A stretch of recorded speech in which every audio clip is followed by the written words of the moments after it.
안녕하세요. 별이 총총 라디오에 오신 여러분, 반갑습니다. 오늘 날씨가 갑자기 확 추워졌는데 따뜻한 하루 보내셨는지 모르겠네요. 오늘 밤 여러분들께 읽어드릴 책은 5,000년의 유대인의 지혜가 담긴 탈무드입니다. 우리의 지혜를 더해줄 탈무드와 함께 오늘 밤도 편안한 밤 보내세요. 마술사관. 어떤 왕에게 외동딸이 있었다. 어느 날 왕의 외동딸이 큰 병이 나서 드러누웠다. 의사는 세상에 둘도 없는 명약을 먹이지 않는 한 살아날 가망이 없다고 했다. 고민하던 왕은 딸의 병을 고쳐주는 사람을 사위로 삼는 것은 물론 자신의 자리까지 물려주겠다는 내용의 포고문을 붙였다. 당시 아주 멀리 떨어진 시골 마을에 삼형제가 살고 있었는데 그중 마지가 망원경으로 그 포고문을 보았다. 그대 형제는 그 사정을 딱하게 여겨 공주의 병을 고쳐보자고 의논했다. 삼형제 가운데 둘째는 마법의 양탄자를 소유하고 있었고 막내는 마법의 사과를 가지고 있었다. 마법의 양탄자는 아무리 먼 곳이라도 주문만 외우면 금방 그곳으로 날아갈 수 있고 마법의 사과는 먹기만 하면 어떤 병이고 감쪽같이 낫는 신통력이 있었다.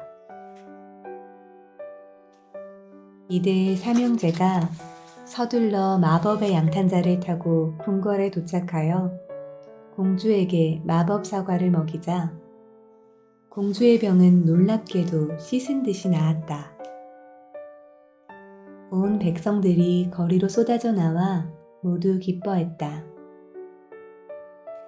왕은 큰 잔치를 벌여 차기 왕이 될 사윗감을 발표하려고 했다. 그러나 삼형제는 서로 의견이 달랐다. 그중 마지는 내가 망원경을 보고 포고문을 보지 못했다면 우리는 이곳에 올 수 없었을 거야 라고 주장했다. 그러자 둘째는 내 양탄자가 없었다면 이 먼 곳까지 올 수 있었을까? 라고 했다. 막내도 내 마법 사과가 없었다면 공주의 병을 고칠 수 없었을걸? 이라며 자기의 생각을 말했다. 만약 여러분이 왕이라면 삼형제 중 누구를 사윗감으로 정하겠는가? 답은 마법의 사과를 가진 막내이다. 왜냐하면 마지의 망원경은 공주가 낳은 뒤에도 그대로 남아있고 둘째 역시 타고 온 양탄자가 그대로 남아있으나 막내의 사과는 공주가 먹어 없어졌기 때문이다. 막내는 왕의 외동딸을 위해 자신이 가진 모든 것을 주었던 것이다. 이처럼 탈무드는 남에게 도움을 줄 때 아낌없이 주는 것을 가장 높이 평가한다. 희망. 옛날에 한 남자가 왕의 노여움을 사서 사형을 선고받았다. 남자는 왕에게 목숨만 살려달라고 애원하며 이렇게 말했다. 임금님의 소중한 말을 1년 동안 맡겨주신다면 하늘을 나는 법을 가르치겠습니다. 이어 그는 만약 1년이 지나 말이 하늘을 날지 못하면 그때는 사형에 처해도 좋다고 말했다. 왕은 남자의 탄원을 받아들였다. 대신 1년 후 말이 하늘을 날지 못한다면 사형에 처하겠다고 말했다. 남자와 같은 감옥에 갇혀 있던 사람들은 그에게 물었다. 어떻게 말이 하늘을 날 수 있단 말인가? 1년 안에 왕이 죽거나 아니면 내가 죽을지도 모릅니다. 또는 말이 죽을지도 모르고요. 또 1년이 지나면 말이 하늘을 날 수 있게 될지도 모르지 않습니까? 유대인은 인생에는 많은 가능성이 있으므로 절대 포기하거나 희망을 버려서는 안 된다고 가르친다. 그러나 이러한 낙관적인 생각에도 반드시 노력이 뒤따라야 한다. 희망에만 기대고자 하면 아무것도 못한다는 말이나 희망이라는 자는 거짓말을 못한다는 가르침도 잘 새겨보아야 한다. 다음은 유대인의 또 다른 철학이 담긴 이야기다. 개구리 3마리가 우유통에 빠졌다. 첫 번째 개구리는 모든 일은 하나님의 뜻대로 된다고 생각하면서 어떤 노력도 하지 않았다. 두 번째 개구리는 이 통은 너무 깊어서 도저히 빠져나갈 수 없다면서 우유 속에 빠져 죽었다. 세 번째 개구리는 비관도 낙관도 하지 않고 코를 우유 밖으로 내밀고 뒷다리를 이용해 우유 속을 헤엄치며 다녔다. 그런데 다리에 뭔가 딱딱한 것이 걸렸다. 개구리는 간신히 그 딱딱한 것을 딛고 일어서게 되었다. 세 번째 개구리가 헤엄치며 이리저리 돌아다닌 결과 버터가 만들어진 것이었다. 세 번째 개구리는 유유히 우유통 밖으로 나올 수 있었다. 포도밭 이야기. 굶주린 여우 한 마리가 포도밭 주위를 돌면서 어떻게 해서든지 그 속으로 숨어 들어가려 하고 있었다. 그러나 울타리 때문에 그 안으로 기어 들어갈 수 없었다. 그래서 여우는 국리 끝에 사흘을 굶어 살을 뺀 뒤에 간신히 울타리 틈 사이로 들어가는 데 성공했다. 포도밭 안으로 들어간 여우는 맛있는 포도를 실컷 따먹은 다음 그곳에서 나오려고 했지만 너무나 배가 불러 포도밭을 빠져나올 수 없었다. 그래서 여우는 할 수 없이 다시 사흘 동안 굶어 몸을 마르게 한 뒤에야 겨우 빠져나올 수 있었다. 이때 여우가 탄식하며 말했다. 배가 고프기는 들어올 때나 나올 때나 마찬가지로군. 이 세상도 포도밭과 마찬가지다. 사람은 태어날 때 주먹을 꼭 쥐고 태어난다.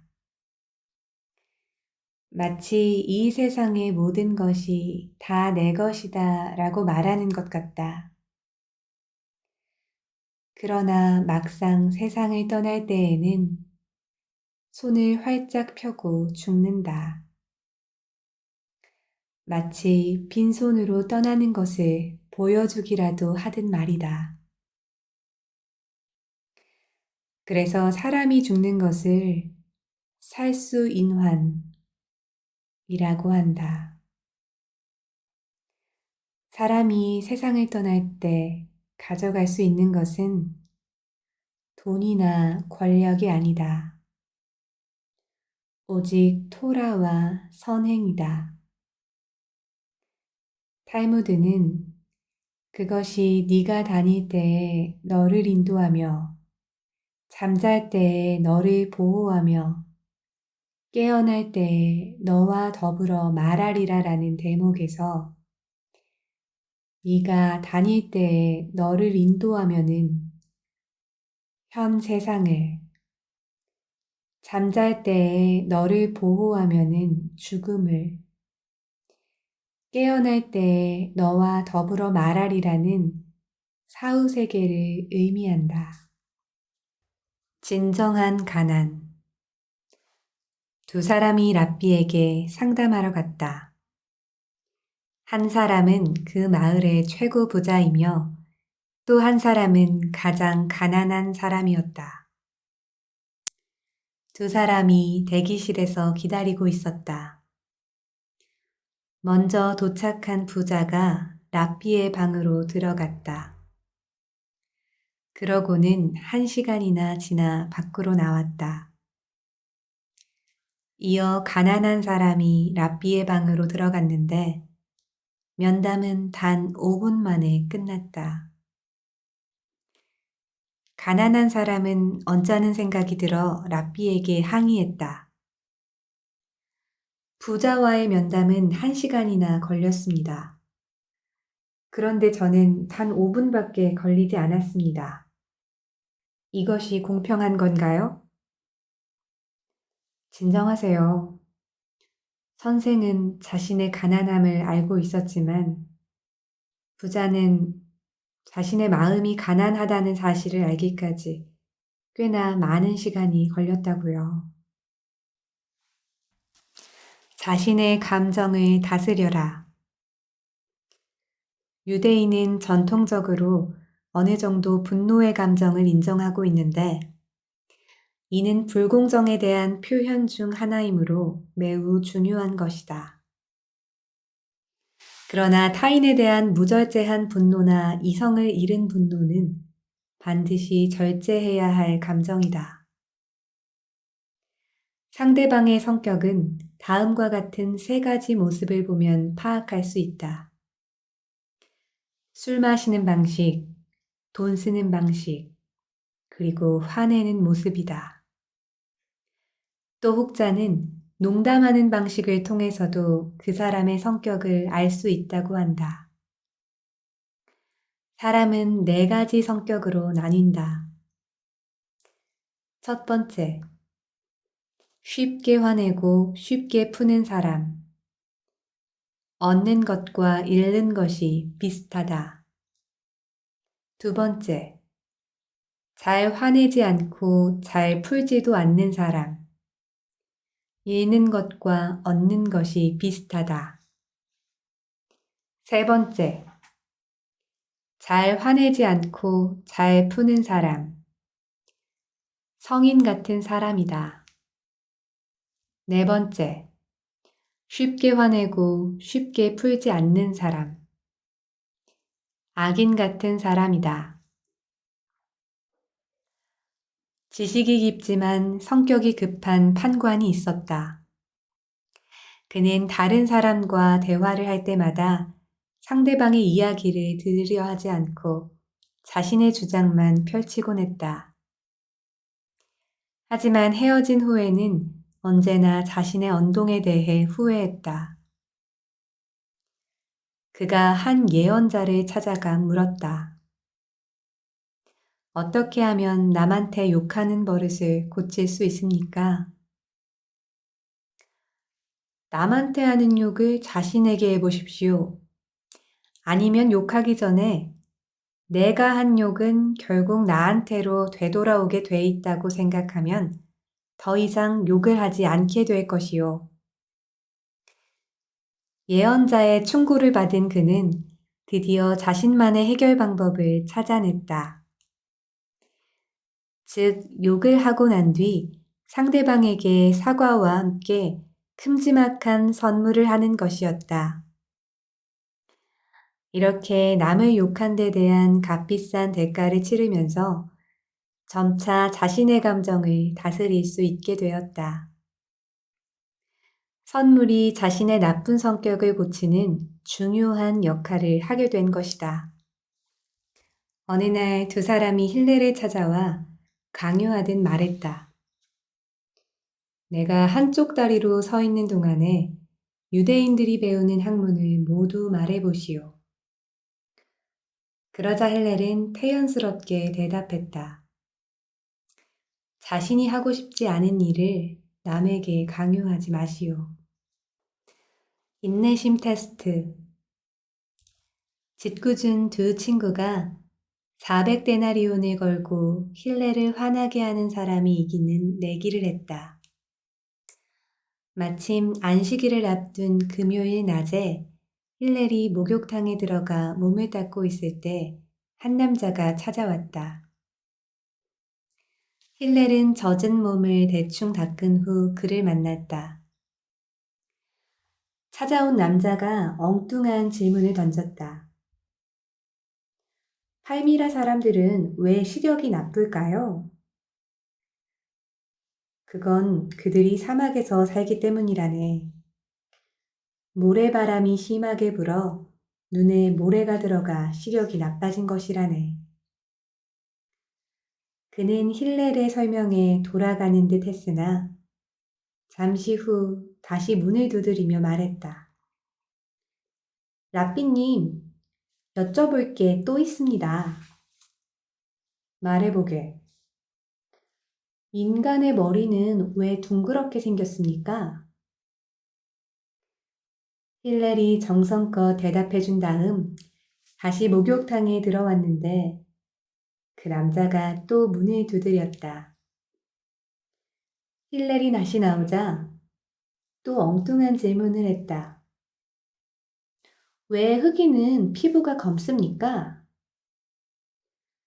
그러나 힐렐은 화를 내지 않고 차근차근 그 이유를 말해주고는 목욕탕으로 돌아왔다. 그런데 얼마 되지 않아 또다시 노크 소리가 들렸다. 이렇게 하기를 무려 5번이나 계속했다. 결국 그 남자가 속내를 털어놓았다. 라삐님 같은 사람은 이 세상에 없어야 했을 것이요. 나는 라삐님 때문에 내기에 져서 400데나리온을 잃었소. 힐렐이 웃으며 대답했다. 내가 인내심을 잃어 화를 내는 것보다 당신이 돈을 잃어버리는 편이 더 낫지 않겠소? 융통성을 가져라. 히말라야 삼나무처럼 뻣뻣하게 굴지 말고 갈대처럼 부드러운 사람이 되어라. 바람이 불면 갈대는 부드럽게 휘어졌다. 바람이 지나가면 언제 그랬냐는 듯 다시 곧게 일어선다. 옛날에 갈대의 끝부분은 성경을 쓰는 펜으로 사용되었다. 반면 히말라야 삼나무는 강풍이 불어도 꼿꼿하게 서 있으므로 뿌리부터 꺾여 쓰러져서 오래 살지 못한다. 따라서 이 나무는 벌목되고 잘려서 지붕을 덮는 용도로 이용된다. 그리고 나머지 부분은 불쏘시개로 사용된다. 입으로는 이 세상의 모든 동물들이 뱀을 보고 말했다. 사자는 먹잇감을 쓰러뜨린 다음에 먹고 늑대는 먹잇감을 찢어 발겨서 먹는다. 그런데 뱀아, 너는 어째서 통째로 삼켜버리느냐? 뱀이 대답했다. 나는 잔인하게 남을 물어뜯는 녀석보다는 낫다고 생각해. 나는 적어도 입으로는 상대방을 괴롭히지 않거든.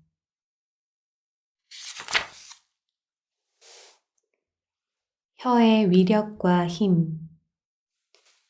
어떤 장사꾼이 골목을 돌아다니며 외쳤다. 인생을 행복하게 사는 비결을 팝니다.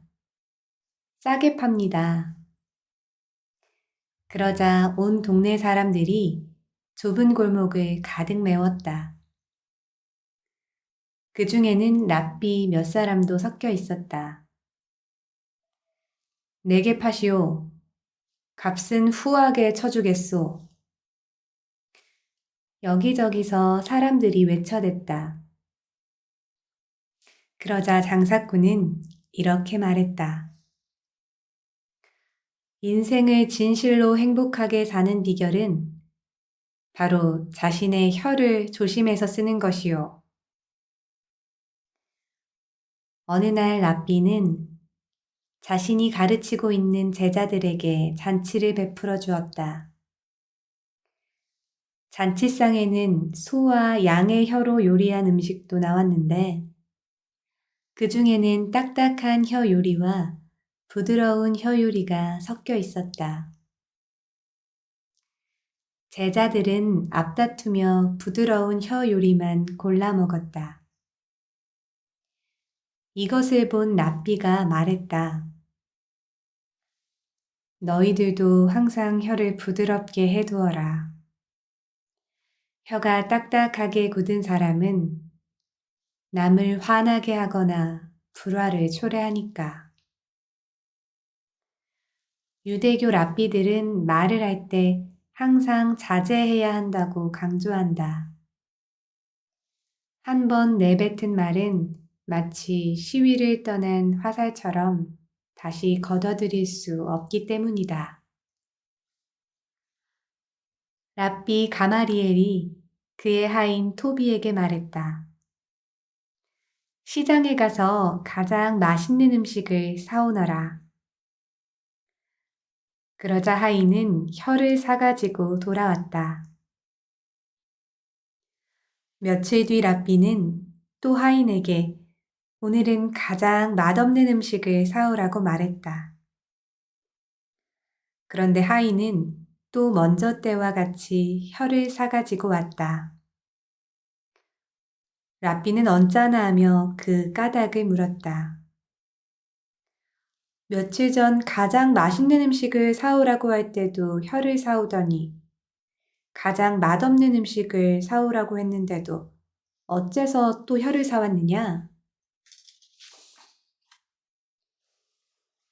혀는 그 어떤 음식보다 더 달콤하지만 그 어떤 것보다 더 무서운 것이기 때문입니다. 지혜로운 사람과 동행하라. 지혜로운 사람이란 어떤 사람인가? 모든 이에게 가르침을 주는 겸손한 사람이다. 지혜로운 사람은 자신보다 더 못한 사람일지라도 함부로 대하지 않는다. 그는 친구가 말하는 중간에 끼어들지 않는다. 그는 남의 질문에 서둘러 대답하지 않는다. 그는 핵심을 물어보고 문제의 요점을 정확히 짚어낸다. 그는 먼저 알게 된 사실을 먼저 말하고 나중에 알게 된 사실을 나중에 말한다. 그는 들어본 적 없는 일에 대해서는 모른다고 솔직히 말한다. 그는 진리를 직시하고 허튼 소리를 하지 않는다. 저작물이 그의 지적 수준을 뛰어넘었다면 무엇에 비유할 수 있을까? 나뭇가지는 무성하나 뿌리가 짧고 적은 나무와 같다. 이런 나무는 폭풍우가 불어닥치기만 하면 뿌리째 뽑혀 날아간다. 지혜가 그의 저작물을 뛰어넘으면 이를 무엇에 비유할 수 있을까? 가지는 적으나 뿌리는 길고 무성한 나무와 같다. 이런 나무는 태풍이 불어와도 결코 흔들리지 않는다. 예언자 예레미야는 이렇게 말했다. 그는 물가에 심긴 나무와 같아 제 뿌리를 시냇가에 뻗어 무더위가 닥쳐와도 두려움이 없이 그 잎이 푸르고 가문해에도 걱정이 없이 줄곧 열매를 맺는다. 이어 지혜로운 이들과 어울리는 이는 지혜를 얻고 우둔한 자들과 사귀는 자는 해를 입는다. 그렇다면 지혜로운 사람은 어떤 사람에 비유될 수 있을까? 향유 파는 가게에 들어갔다 나온 사람에 비유된다. 그 사람은 비록 가게에서 향유를 사지 않았어도 이미 그의 옷에 향기가 배어 있어 향기가 난다. 하지만 생선 가게에 들어갔다 나온 사람은 비록 그곳에서 아무것도 사지 않았어도 비린내가 난다. 그리고 오랫동안 비린내가 그의 옷에서 떠나지 않는다. 술의 기원. 이 세상 최초의 인간이 포도나무를 심고 있었다. 그곳에 악마가 나타나 무엇을 하고 있느냐고 물었다. 인간이 대답하기를 아주 근사한 식물을 심고 있다고 대답하자 악마는 이런 식물은 처음 보는 것이군 하면서 놀라워했다. 그래서 인간은 악마에게 다음과 같이 설명해 주었다. 이 식물에는 아주 달콤하고 맛있는 열매가 열리는데 익은 다음 그 즙을 내어 마시면 아주 행복해진다. 악마는 그렇다면 자신도 꼭 끼워달라고 하면서 양과 사자와 돼지와 원숭이를 데리고 왔다. 그러고는 이 짐승들 4마리를 죽여 그 피를 거름으로 썼다. 포도주는 이렇게 해서 세상에 처음으로 생겨났다고 한다. 그래서 처음 술을 마시기 시작할 때는 양과 같이 온순하고 좀 더 마시면 사자처럼 사납게 되고 좀 더 마시면 원숭이처럼 춤추거나 노래를 한다. 그리고 더 많이 마시게 되면 토하고 뒹구느라 돼지처럼 더럽게 된다. 술이란 악마가 인간에게 준 선물이기 때문이다. 삶에 관한 3가지 충고. 어느 날 사냥꾼이 70종류의 말을 하는 새를 한 마리 잡았다. 새가 사냥꾼에게 애원했다. 저를 풀어주신다면 3가지 충고를 해드리겠습니다. 사냥꾼이 대답했다. 그 충고가 무엇인지 먼저 말해다오. 맹세코 널 풀어줄 테니. 첫째, 자신이 한 일을 후회하지 마세요. 둘째, 다른 사람이 뭐라고 하던 불가능하다고 생각하는 일이라면 애써 믿지 마세요. 셋째, 포수님이 오르지 못할 나무는 오르려고 절대 힘을 낭비하지 마세요. 이제 다 알려들었으니 저를 어서 풀어주세요. 새의 말이 끝나자마자 사냥꾼은 약속한 대로 새를 풀어주었다.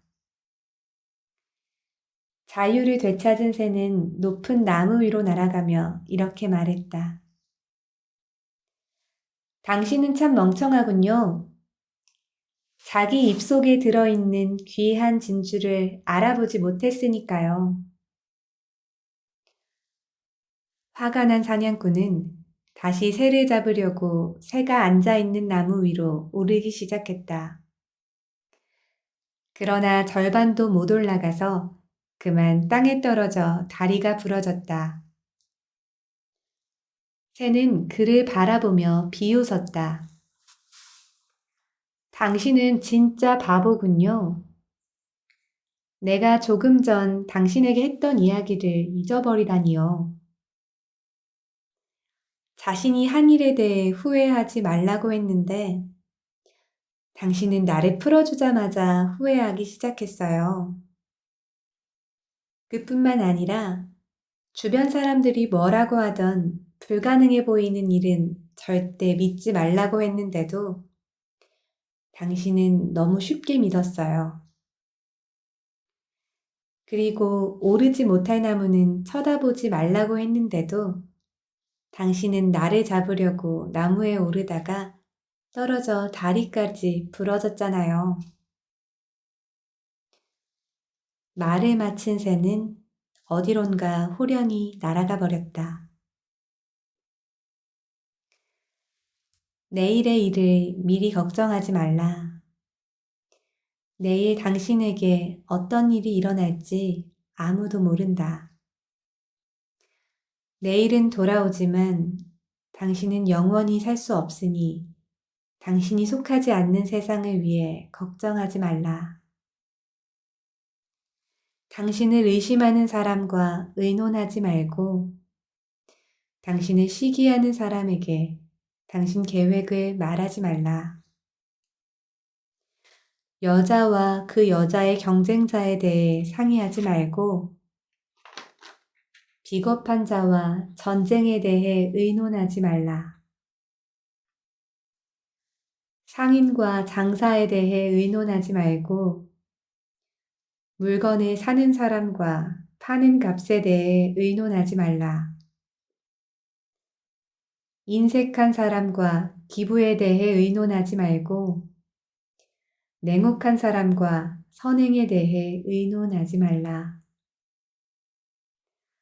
게으른 사람과 일에 대해 의논하지 말고 임시 고용인과 일의 완성에 대해 의논하지 말라.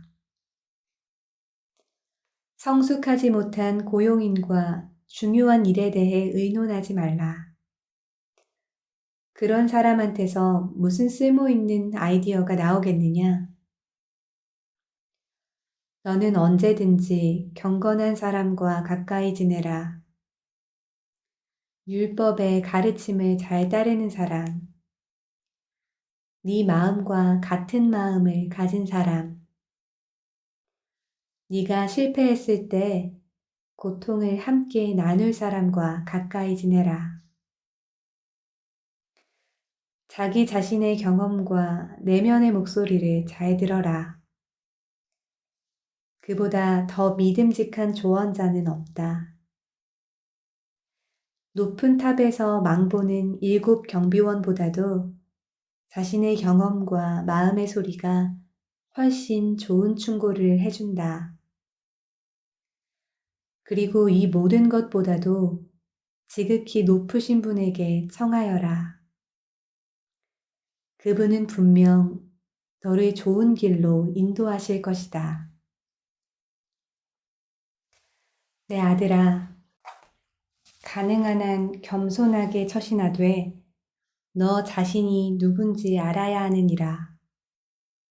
누가 죄를 짓는 자를 변호해 주겠느냐?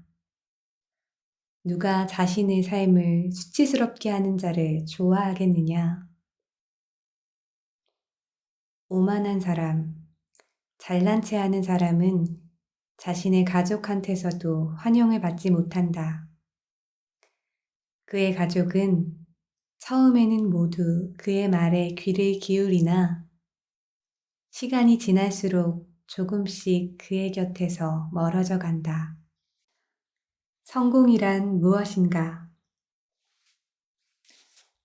인간은 이 세상을 떠나기 전까지 자신이 추구하고 바라는 것의 절반도 이루지 못한다. 100디나르를 가진 사람은 200데나르를 갖고 싶어 하고 200디나르를 가진 사람은 400디나르를 갖고 싶어 한다. 이는 인간의 본성 중 하나이므로 우리는 어떻게든 이를 잘 활용해야 한다. 그러다 보니 사람들은 무리수를 써서라도 기회를 잡으려고 애쓴다. 그러니 무리수를 쓰는 사람에게는 기회가 점점 멀어져 가고 순응하는 사람에게는 기회가 점점 더 다가온다. 한 랍비가 황급히 달려가는 사람을 보고 물었다. 무슨 일로 그리 급히 가시오? 빨리 성공하기 위해서요. 그러자 랍비가 웃으며 말했다. 성공이 그대가 쫓고 있는 그 앞에 있다는 걸 어떻게 아시오? 그 성공은 아마 그대 뒤에서 그대가 멈춰 서 주기를 기다리고 있을게요. 성공이 코앞에 있다며 급히 달려가는 모양인데 그건 자네 뒤에 있지는 않은가? 그럼 제자리에 서서 그것을 취하기만 하면 될 게 아닌가? 지혜가 많은 사람일수록 극단적인 상황에 처하면 차분해진다. 상상할 수조차 없는 좋은 기회나 대단한 행운을 만나더라도 절대 흥분하지 않는다. 또 이런 사람은 커다란 불행과 시련이 닥쳐와도 놀라거나 두려워하지 않고 묵묵히 견뎌낸다. 사람은 사물의 진실한 본질과 실제하는 자연의 지식을 알게 될 때 재능과 지혜를 얻게 된다. 그때가 되면 인생이란 행복한 순간의 연속이 아니라는 사실을 깨닫게 된다. 그리고 늙고 쇠약해져서 언제 죽을지 알 수 없게 된다. 사람의 죽음 역시 다른 생물과 다를 바 없는데 무엇을 더 얻을 수 있겠는가? 그러므로 이것은 세상에서 가장 큰 고통이다. 사람은 누구나 죽음을 피할 수 없다. 그 어떤 고통도 죽음과 비교하면 매우 작게 느껴진다. 이는 틀림없는 사실이다. 따라서 어떠한 불행도 누구나 맞이하게 되는 가장 불행한 순간과 비교한다면 작게 느껴지기 마련이다. 옛날에 늙고 병든 사자가 있었다. 생식기에까지 병이 번져 있어서 그 고통은 이루 말할 수가 없었다. 살 수 있을지 아니면 죽게 될지 사자의 앞날은 아무도 짐작할 수 없었다. 사자가 병들었다는 소문을 들은 천지사방의 동물들이 문병을 왔다. 그중 일부는 사자의 병이 낫기를 바랐고 일부는 그의 고통을 보고 즐겼다. 또 다른 일부는 사자가 죽은 뒤 권력을 차지하여 밀림의 지배자가 되고 싶어 했다. 사자의 병은 날로 깊어져 죽었는지 살았는지 알 수 없을 만큼 꿈쩍도 하지 못하게 되었다. 그러자 소는 뿔로 사자의 몸을 찔러 아직 숨이 붙어 있는지를 확인하였다. 암소는 발급으로 사자의 몸을 마구 짓밟았고 여우는 이빨로 귀를 물어뜯었다. 암양은 꼬리로 콧수염을 간지리며 사자는 도대체 언제 죽는 거야? 그가 죽으면 사자의 이름도 사라질까? 라며 빈정대기도 했다. 수탉은 부리로 사자의 눈과 이빨을 쪼아 부수었다. 이때 잠시 빠져나갔던 사자의 영혼이 그의 육체로 돌아왔다. 그는 자신의 고통을 보고 즐거워하는 동물들을 보며 한탄했다. 아니, 이럴 수가. 나를 섬기던 부하들조차 나를 멸시하는구나. 권력과 명예가 사라지니 옛날의 부하도 적으로 변한다는 사실을 왜 지금에야 알게 됐을까? 탈무드의 핵심. 내 이웃을 내 몸과 같이 사랑하라. 라비 아카바는 이 구절이야말로 탈무드의 지상 최고 원칙이라고 설파하였다. 하루는 어떤 이교도가 샤마이를 찾아와 물었다. 제가 한쪽 발로 서 있는 동안 유대교의 율법을 모두 가르쳐 줄 수 있겠습니까? 샤마이는 이를 괘씸하게 여겨 손에 들고 있던 막대기로 그를 쫓아냈다. 그는 다시 힐레를 찾아가서 똑같은 질문을 던졌다. 그러자 힐렐은 이렇게 대답했다. 내가 행하기 싫어하는 것을 남에게 요구하지 말라. 이것이 탈무드의 핵심이다. 나머지는 집으로 돌아가 탈무드를 읽고 공부하여라. 나는 하나님의 피조물이고 내 이웃 역시 그분의 피조물이다. 나는 도시에서 일하고 내 이웃은 농촌에서 일한다. 나는 아침 일찍 일어나서 일을 시작하고 내 이웃 역시 아침 일찍 일어나 일터로 간다. 내 이웃은 내 일에 서툴고 나도 내 이웃의 일에 서툴다. 내 이웃은 자신의 일이 보잘것없는 일이 아님에도 내 일이 더 훌륭하다고 말한다. 나는 일을 많이 하는 사람이건 적게 하는 사람이건 모두 하나님께 충실해야 한다는 것을 알고 있다. 잠을 자는 사람들 사이에서 깨어있지 말고 깨어있는 사람들 사이에서 자지 말라. 웃는 사람들 사이에서 울지 말고 우는 사람들 사이에서 웃지 말라. 다른 사람이 서 있을 때 앉지 말고 앉아 있을 때 서 있지 말라.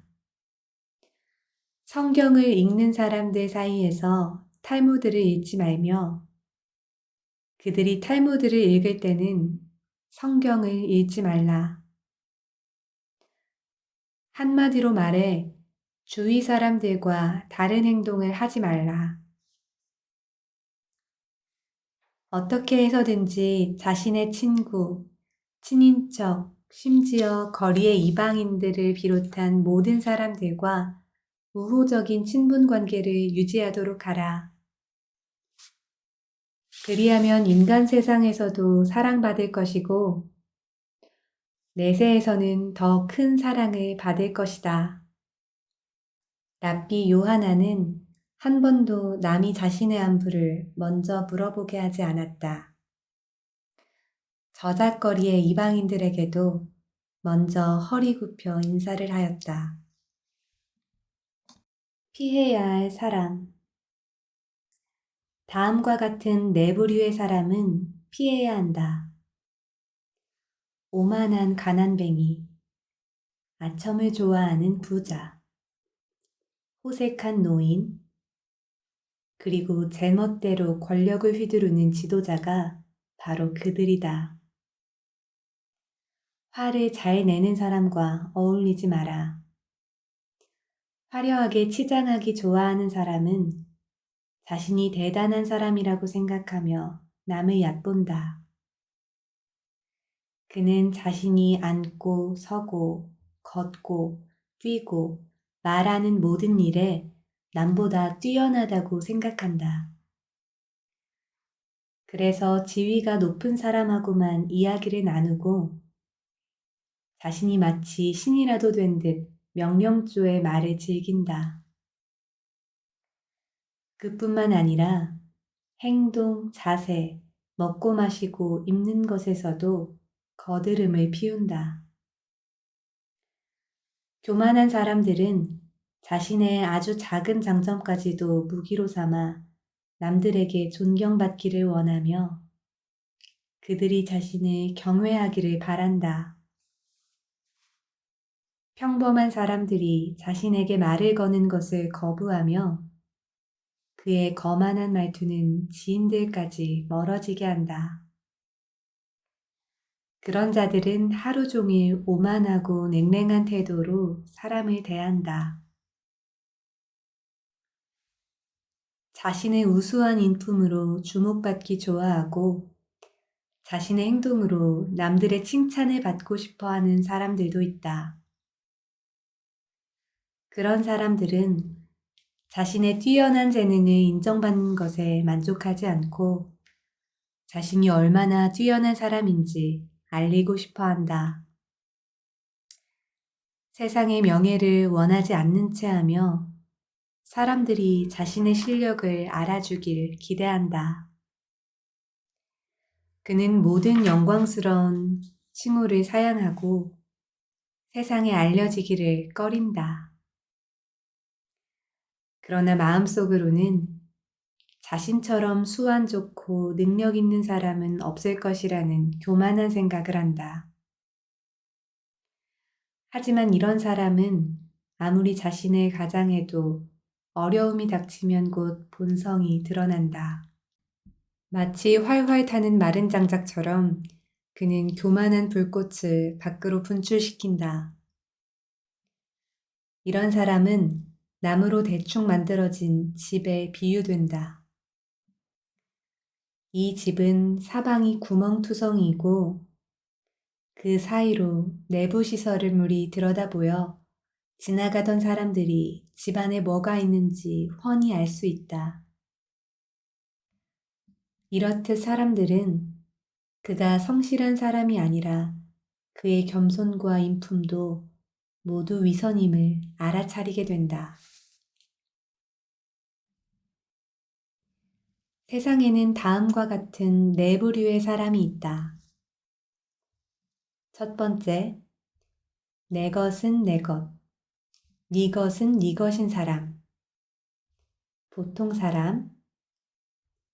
두 번째, 내 것은 네 것, 네 것은 내 것인 사람, 아둔한 사람. 세 번째, 내 것은 네 것, 네 것도 네 것인 사람, 지혜로운 사람.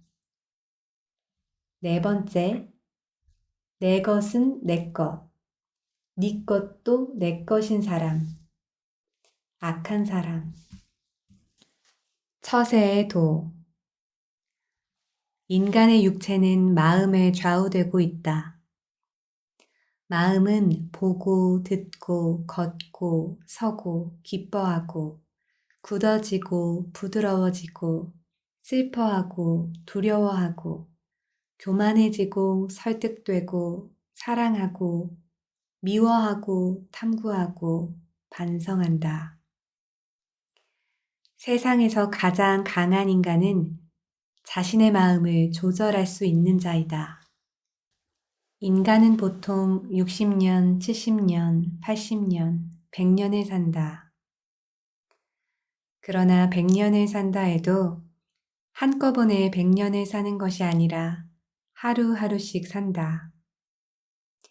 나아가 1시간, 1시간, 1분, 1분씩 살고 있는 것이다. 그러므로 하루하루가 인생의 전부이며 나아가 1초 1초가 전 인생인 것이다. 인간이 오늘을 마지막 날이라고 생각한다면 가장 충실하고 풍성한 열매를 맺을 수 있는 하루하루를 보내기 위해 노력할 것이다. 그리고 생애 최초의 날이라고 생각한다면 더없이 활기차고 희망찬 하루를 보내게 될 것이다. 당신이 살고 있는 것은 지금 이 순간이다. 바로 이 순간만이 중요한 것이다. 누구를 비난해야 한다면 초점을 그에게만 맞추도록 해라. 예를 들어, 누구를 비난하면서 그의 가족이나 친지, 종교에 대해서까지 험담을 해서는 안 된다.